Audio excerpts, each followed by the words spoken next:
Ассалаумағалейкум ардақты ағайын, сіздермен бірге етене хабары. Біздің бүгінгі қонағымыз облыстық жастар ресурстық орталығының директоры Әлиби Басаров. Әлеке, қош келдіңіз. Алғашқы сұрақтан бастасақ, жаңа қызметіңіз құтты болсын. Біздің алғашқы сұрағымызда осы төңірегінде болмақ. Жаңа қызметтегі жоспарларыңызбен бөліссеңіз. Рахмет, барлықтарыңызды біріншіден көргеніме өте қуаныштымын. Осындай бағдарламалардың көп болғаны дұрысырақ, неге өйткені бір кіріспе осыны айтып жатырмын да, неге өйткені біздер көбіміз осы өмірде жұмыс жасап отырған, қызметін осы ел үшін, халық үшін күні түні демей қызмет жасап отырған абыройлы, мен өзім айтып отқан жоқпын, бірақ қаншама біздің алдымызда әкімдер бар, басқарма басшылары бар, соларды арнайы бағдарламаға шақырып, етене тығыз байланыстағы бір ақпараттық қолдау көрсететін үлкен бағдарлама екен. Сол үшін сіздерге сәттілік тілейміз. Бұл үлкен жоба ары қарай жалғасын таба берсін дейміз. Енді жастар орталығына келдік деп айтып жатсыз. Енді 2014 жылы бұл жастар орталығы барлық өңірлерде республика көлемінде құрылсын деген тапсырмалар келген кезде алғашқы облыстардың қатарында облыстық орталық құрылды. Сол құрылған кезде әр саладағы осы үздіктердің бәрін жинады ғой, қаймақтарын. Сол кезде біз университетті бітіріп, қабырғаны бір жақсы бір жастар саясатына енді бір атсалысып отқан кезіміз еді. Сол кезде сол қаймақтар есебінде орталықтың қызметіне біз бірінші жұмыс жасадық. Кейін қалалық бөлім деген бөлім болды. Одан кейін ол бөлімді біз 17 жылы орталыққа айналдырдық, үлкен қалалық. Кейін оған қосыл деген атау беріліп, қосыл қалалық жастар ресурсы орталығы деген де атау болды. Сол жақта да директор болып келіп, енді облыста қалада мен еңбек кітапшамда солай ғой, облыс пен қалада жан-жақта екі жақта жүрген. Бірақ әр кезде өзінің бір белгілі бір сатылық жаңағы көтеріліммен, өсіммен солайдан келе жатыр. Шүкір, енді көп болған жоқ. Облыс жастар орталығына осы аймақ басшылығының қолдауымен, сенімімен келіп жатқан жайымыз бар. Енді жоспар жастар саясаты өздеріңіз білесіздер, 14 пен 29 еді, соңғы жылдары 14 пен 35-ке қарай көбейді ғой. Жастар санатының өзі ұлғайды, яғни ол дегеніміз жастардың да саны да көбейді. Бізге максимал түрде тағы да 2 есе жұмыс жасауға қажеттілік туындады. Біз жастарда өзі 14-ке толған балада не бар қазір? Проблема ең бірінші. Ол сол мектепті аман-есен бітіріп алу, сосын жоғары оқу орнына жақсы бір мамандыққа түсу, мамандық таңдау, дұрыс мамандық таңдау деген сияқты, кәсіби бағдар беру деген сияқты осы бағыттарда біз жұмыс жасаймыз. Ал жаңағы 18-19-ға келіп университет қабырғасына түскеннен кейін олар ары қарай немен айналысады. Университетте босқа жүрмеу керек, қоғамдық жұмыстарға атсалысу керек, ұйымдармен бірлесу керек. Өзінің бір шығармашылық немесе таланты болса, басқа да бір спорттық бағытта да өздерінің күш-жігерлері болса, оны бір басқа қырынан танытуымыз керек. Яғни қоғам алдында кішкене ғана өз пікірін сөйлей алатын, қоғам алдында өзін бір дәлелдей алатын, адам артынан ерте алатындай сондай бір тұлғаны қалыптастырып, университет қабырғасына жүріп, әрі қарай оның университет бітіргеннен кейінгі мәселесі, басты мәселесі жұмысқа орналасу ғой. Сөйтіп біз жұмысқа орналасуына ары қарай жұмыс жасаймыз. Тікелей оған біз бір ғана ресурстық орталықтар дейміз ғой, қызмет жасап отырған, оған үлкен құрылымдар, басқармалар, департаменттер, ұйымдар, тікелей жастар ұйымдар бәрі етене тығыз байланысып, салааралық байланыс арқылы осындай бір жастарға тығыз байланыс жұмыс жасаймыз. Енді ол айта берейін де енді, ол жоғары жаңағы оқу орнын бітіріп жұмысқа орналасқаннан кейінгі мәселесі не ол? Одан кейінгі мәселесі отбасы құру, дұрыс жар таңдау, қоғамда бір отбасы құндылықтарын насихаттау, дұрыс тәрбие алу, дұрыс өзі енді үлкен азамат болғаннан кейін артында іні қарындастар өсіп келе жатыр, сіңілдер деген сияқты. Сол өскелең ұрпаққа дұрыс бағдар тәрбие бере алатындай тұлға болып қалыптасу керек, соған жұмыс жасау керек. Одан кейінгі мәселе оларда енді мәселесі үй алу ғой, үйленгеннен кейін, отбасы құрғаннан кейін үйлі болғысы келеді деген секілді жақсы жұмысы бар. Енді сол үй алу үшін қазір аймақ басшысының тікелей қолдауымен сыр жастар ипотекалық жобасы да жүзеге асып жатыр. Биыл мысалы 60 адам уже алды, бір жылдың ішінде уже енді 40 адамы алдағы уақытта жас отбасылар сол үлкен осындай бір үйлерге ипотекалық бағдарламаға қатысу арқылы осындай жобалардың бір жақсы жағын көріп жатыр, пайдасы тиіп жатыр деп ойлаймыз. Енді жастар саясаты осылай қараймын мен өзім. Әр сатыға бөліп қараймын. сол 35 жасқа дейінгі аралықта уже үй алып, үлкен бір тұлға болып қалыптасты ғой, отбасы болды. Сол аралықта біз не істей аламыз осының барлығына? Ана азаматтарды, әр сатыда тұрған азаматтарға біз қандай көмек бере аламыз, қандай ресурс бере аламыз? Атымыз жастар ресурс орталық болғаннан кейін бір ресурспен көмектесуіміз керек. Хотя бір бағыттап жіберуіміз керек. Біз соларға қалай жұмыс жасаймыз деп біз осы орталықтың ішіндегі қазіргі таңда мамандардың біліктілігін арттыру, мамандардың ол біліктілігін артқаннан кейін бөлімдердің бір кейбір қажетті бөлімдер бар шығар мүмкін. Сол қажетті бөлімдердің санын күшейтіп, ары қарай қызметкерлерді сол бір жаңағы бөлген сатыларға бойынша жұмыс жасап, біз осы орталықтың қызметін ары қарай жоспар бойынша жақсы бір тағы бір ерекше бір деңгейге шығарамыз деген ойдамыз. Үлкен қалаларда open air форматта көптеген концерттер болып тұрады. Иә. Біз кешегі достық үйінде болған концерттен жақсы бір атмосфераны сезіне алдық. Осындай концерттерді жиі өткізіп тұру ойда бар ма? Енді мүмкіншілік бар ма сізде? бізде мүмкіншілік жоқ деген нәрсе болмайды ғой. Кез келген нәрсені жасауға болады. Ешбір адамда ниет болу керек. Күш-жігер болып, ниет болу керек. Ол ниетті қолдайтын қасында азаматтар болу керек. Бірақ ол адам бір нәрсеге жетем десе жетеді ғой. Сол үшін мен үнемі жастармен кездескен кезде айтамын, сіздер давайте бір арман, мақсат, ниеттеріңізді сіздер бір қармаққа бір балық аулауға барған кезде бер жағына тастай салсаңыз, нендей балық түсуі мүмкін, бірақ давайте алысқа сермейік те, біз үлкен нәрсені сұрайық та. Невозможно деген нәрсені сұрап көрейікші бір. Балық алайық, яқтырайық қармақты, алысқа сермейік. Мынандай балық шығар сояқтан. Өйткені бер жағында шалшық суда мынандай балық жүрмейтін ар. Сол үшін біздің де арманымыз, мақсатымыз сол нәрсе. Үлкен қалаларда өте көп болады. Алматы, Астана, жаңа өзің айтқан сияқты open air фестивальдер өте көп. Батыс аймақтарында, Ақтауда өте көп ұйымдастырылады. Ай сайын тұрақты жаздық кез ба уже ол жерде андай кәсіпкерлер соны бір маркетинговый ход есебінде пайдаланып алған үлкен кәсіпорындар нелер сол өзінің кәсібін, өнімін көрсету үшін сондай бір орталықтармен, жастармен сондай бір кештер ұйымдастырады. Үлкен қолдаулар білдіреді да, тек қана бір орталықтың күшімен қарап қалмайды олар деген. Басқа да ұйымдар, мекемелер. Бізде көбінесе білесіз ғой, егін шаруашылығы, ауыл шаруашылығы өте қатты дамыған, бізде күріш, басқа нәрсе, егін деген сияқты нәрсе. Бізде көбінесе бұнда үлкен мерекелік шаралар, open air болмаса да, бірақ ауыл аймақтарда кәдімгі үлкен танымал өнерпаздар шақырып, аламан бәйге беріп, үлкен бір ас беріп, сондай үлкен дәрежеде біз қазақы қаймағы бұзылмаған Қызылорда сондай болғаннан кейін, основном оңтүстіктің менталитеті сондай ғой. Біз open air'іміз солай ғой.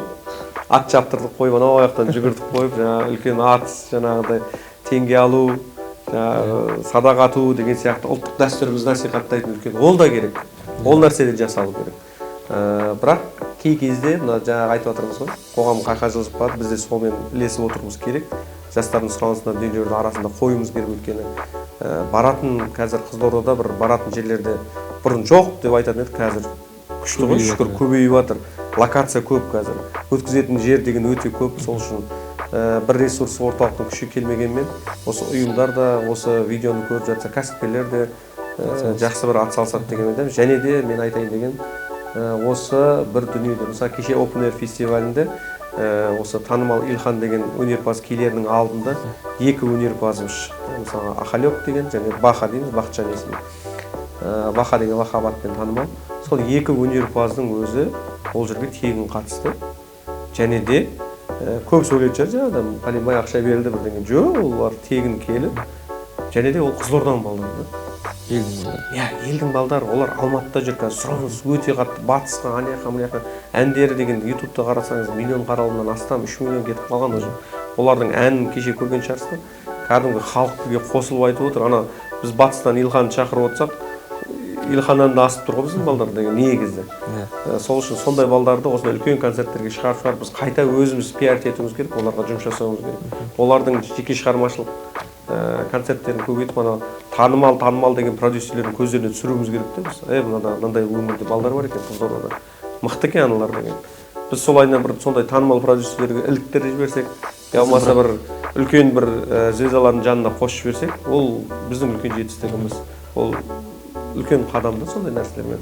Сол үшін Жанагы көбүнесе әлеуметтик желілерде болады, халық бірдей ойланбайды, әртүрлі пікірлер болады. Бірақ кешегі концертке байланысты оң пікір қалыптастырып кетті деп ойлаймын. Әлеуметтік желі барлығы TikTok, Instagram қарап жатыр ғой. Отрывоктарын салып, бәрі күшті, жақсы ощущение, жақсы демалып қайтты, демалыс болды, тағы да болса екен деп кәдімгідей сондай бір айтып жатыр. Сол үшін бұндай жобалар өте керек. Рахмет. Енді Әліби Басаров десе, әрине алғаш есімізге түсетін ол Жайдарман ғой. Иә. Тұңғыш Астана КВН командасы. Жалпы қазір араласып тұрасыз ба ол жігіттермен? Иә. Алдағы уақытта біз дәл сол Тұңғыш Астананы бір маусым көре аламыз ба? Жоқ, маусым көру қиын. Бірақ осы Тұңғыш Астана деп ең бірінші сөздің шыны керек, бір жарқылдаған бір әр ненің бір уақыты бар, кезеңі бар. Мен үнемі айтамын, өзім бір 4 кезең бар Жайдарманда менде. Бірінші кезең сол жаңағы келген кезде, ол кездегі Тұңғыш Астананың составы бөлектігін, университетте жүрген кезде біз сол Тұңғыш Астана деген составпен жүріп, республикалық премьер-лигаларға барып, әкімнің жүлделерін алып, облыстың чемпионы болып, сондай бір алғашқы қадам жасаған сол бір Тұңғыш Астана сол состав болды. Ол составпен 4-5 жыл бірге жүрдік деген секілді. Одан кейінгі екінші состав, мына сіз айтып отырған, қазір бәрі жаңағы Ғалымжан Кеңшілік бар, телевидение кеткен, қаншама Самат Сыржанов, Сержан Серікбаев, Абдусайд Төлегенов, барлығы Алматыда қазір үлкен кинолардың авторлары, продюсерлері қазір. Алдоз Алдаберген Шөменов бізде қазір недегі Астанадағы үлкен театрдың директорының орынбасары, мысалы үлкен жаңа базар жоқ дейміз ғой, Әзіл әлемі театрының администратор болып ұйымдастырушы Тұрсынбек Қабатовтың администраторы болайын деген. Сол сияқты біздің жігіттердің барлығы жан-жаққа жұмыста тұрып кеткенмен біз жаңа дос болып араласамыз. Ол кезеңді мен қатты жақсы көремін, екінші кезең. Неге? Өйткені ол кезеңде біз жаңағы сіз айтып тұрған секілді бүткіл халықтың сүйіспеншілігіне ие болдық. Және де республикалық премьер-лига деген жобада біздің Қызылордада ешкім чемпион болмаған ол жылдары. Біз сол чемпион премьер-лига деген нәрсеге жеттік. Қызылорданың алғашқы тарихында біз қалдық солайынан. Біз сол үшін ыстық болды. Үшінші бір ыстық болған команда Қызылорда құрамасы деп шықтық. Ол жердегі жігіттерде қазір Хакимбек деген жігіттің өзі миллион командасы кешегі кинолар түсірді миллионды. Сол Хаким түсірді негізі сол миллионға. Негізі жүгіріп жүріп Қызылорданың балдары мықты ғой негізі. Артқы сахнадан тыс жерлерде жүреді основном. Орг-момент ұйымдастыру бәрінде. Сол бір Хакимбектің күшімен түсірілген миллионның фильмі ғой негізі. Өте қатты миллиард жинаған қаралым болды мысалы. Қаражат жинап сондай. Сол мысалы сондай азаматтармен бірге өнер көрсеттік, жігіттермен бірге. Ол кезде біз Жайдарман тарихындағы алғашқы автокөлік дейміз, одан кейін автокөлік тігілген жоқ, ойнатылған жоқ. Кәдімгі автокөлік бір Жайдарманның чемпионына автокөлік беріліп, баяғыда айтыстың жеңімпазына автокөлік беріліп деген секілді. Автокөлік алып, машинаға отырып, сигнал беріп, бүткіл халықтың алдына шығып, сондай бір ощущение болды. Көлік алдық деген ол Жайдарманның тарихында бірінші жазылатын нәрсе ол. Автокөлік алды деген нәрсе. И сол периодпен жүріп, менде тағы да бір үшінші нәрсе, Жайдарман ақсақалы деген статусым бар менде. Ол ешкімге берілген жоқ. Баяғыдан бері келатырған Марат Достаев, көз тимесін, сөз тимесіндегі азаматтар ренжімесін енді ол азаматтардың барлығы. Бірақ солардың деңгейімен енді баламыз ғой. Бертін келгенде ойнап келгеніміз үшін бір 15 жылдың ішінде бір берген статус қой. Кейін бір енді 30 жылдан кейін берілетін шығар ондай статус басқа біреуге. Жайдарман ақсақалы деген менде статусым бар. Ақсақалым болды, мен ардагермін болды. Маған ешкім әңгіме айтпайды, менің статусым бар ақсақал деген. Сол секілді сол бір ойнап жүрген кезде сол кезеңдегі балдар маған қатты ыстық. Ол үшінші кезең. Төртінші кезең соңғы уақытта мына Қазалы құрамасы деп шықтық. Ол кезде бір деп бір күш жинап алып, Қазалы аудан әкімдігінің қолдауымен ауданның атын шығару керек болды бір жағынан. Екінші жағынан сөз үшін керек Жайдарманда үлкен бір күш қой, құрал ғой. Қазір елде, жерде, оқу орнында бір танытатын үлкен бір құрал. Сол бір құралды пайдаланып, Қазалының әкімдігіне үлкен алғыс білдіреміз. Сол кездегі Мұхтар Әуесұлына да әкім болып тұрған сол кезеңдегі алғыс білдіреміз. Оның бер жағында қаншама азаматтар, орталықтың директоры болған Асекең де, сол жердегі идеологияда жүрген азаматтарды барлығы қолдау білдірді ғой. Шын қуанды. Сөз үшін керек бір Қарақалпақтың жігіттерін танимын, Өзбекстанның жігіттерін. Қазалы деген аудан бар екен білдік дейді. Олар айтып жатыр да, Қазалы деген бар екен.